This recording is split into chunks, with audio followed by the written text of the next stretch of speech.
अस्सलाम वालेकुम रहमतुल्लाहि वबरकातुहू। जिन लोगों को नमाज नहीं आती है वो क्या करेंगे? हम में से बहुत सारे लोग ऐसे हैं जिनको नमाज पढ़ना नहीं आता है। नमाज में कैसे रुकू करना है, कैसे सजदा करना है, रुकू में क्या पढ़े जाते हैं, सजदे में क्या पढ़े जाते हैं, कौन कौन सा सूरा नमाज में पढ़ा जाता है, नमाज के लिए खास खास कितनी सूरतें हैं, कितने सूरे हैं। तो सारी चीज़ों को लेकर के बड़ी परेशान रहते हैं और कन्फ्यूज रहते हैं कि क्योंकि अब रमज़ान का महीना भी बिल्कुल करीब है। आने वाला जो मंगल का दिन होगा तो हो सकता है कि हम लोगों का पहला रोज़ा उस दिन हो जाएगा। आने वाला मंगल 12 मार्च 2024 को हम लोगों का इंशाल्लाह पहला रोज़ा होगा। देखिए, नमाज अगर आप नहीं जानते हैं तो मैं आपको नमाज सिखाऊंगा। आप जो समझ रहे हैं कि नमाज बहुत भारी है, ऐसा नहीं है, बिल्कुल हल्का है। कैसे? तो देखिए मैं आपको बताऊं। नमाज के लिए क्या क्या ज़रूरी है इसको आप सबसे पहले समझ लीजिए। नमाज में क्या क्या करना है वो तो आप देख ही रहे हैं, आप जानते हैं कि पहले हाथ उठाना है, हाथ को बांधना है, फिर रुकू में जाना है, फिर सजदे में जाना है, फिर बैठना है। सारी चीज़ों का आप जानते ही हैं। अगर आप नहीं जानते हो तो आप मस्जिद एक दो दिन चले जाइएगा तो लोगों को देख ही लीजिएगा कि कैसे कैसे पढ़ते हैं। और जो हमारी माँ बहनें हैं घर में, जो औरतें पढ़ती हैं, उन लोगों को देख करके वो देख ही लेगी कि कैसे कैसे पढ़ती हैं। देखिए, नमाज में क्या क्या पढ़ा जाता है इसको सबसे पहले आप समझिए।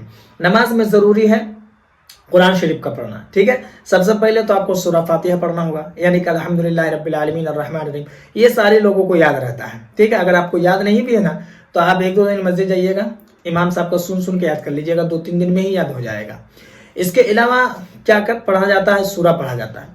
तो सूरा के ताल्लुक से आप इस बात को हमेशा याद रखिए कि नमाज के लिए कोई भी खास सूरा नहीं है।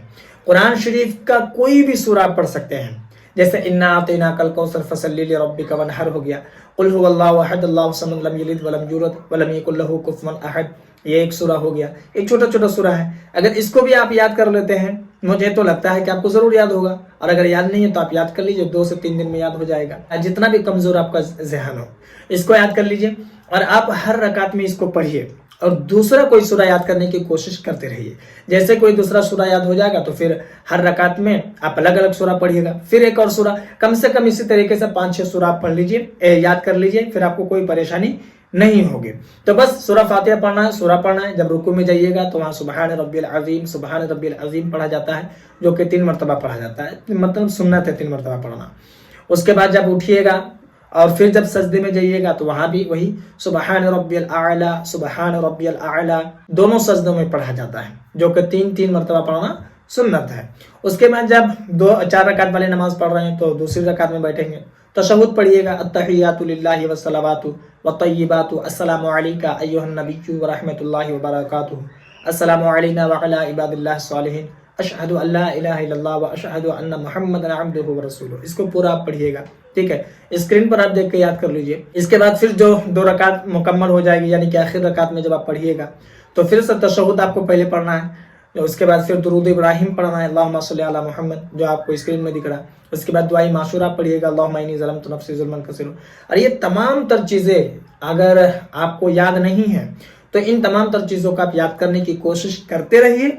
और जब तक आपको याद नहीं होते हैं आप तब तक बस आप जिस तरीके से नमाज पढ़ते हैं उसी तरीके से आप पढ़िए, उसी तरीके से आप पढ़ते रहिए। नमाज के जो रुकन हैं वो अदा हो जाएंगे। मुझे उम्मीद है कि मेरी बात आपको समझ में आ गई होगी। अगर आपके मन में कोई सवाल या फिर कोई डाउट हो तो आप मुझे कमेंट पर ज़रूर बताएं और इस वीडियो को जितना हो सके मुसलमानों में ज़रूर शेयर कर दें, ताकि जो लोग सोच रहे हैं कि नमाज भारी है, हम नहीं पढ़ पाएंगे, ऐसा वैसा, तमाम लोगों के डाउट क्लियर हो जाए। और बाकी अगर आप नए हैं चैनल पर तो चैनल को भी ज़रूर सब्सक्राइब कर लें।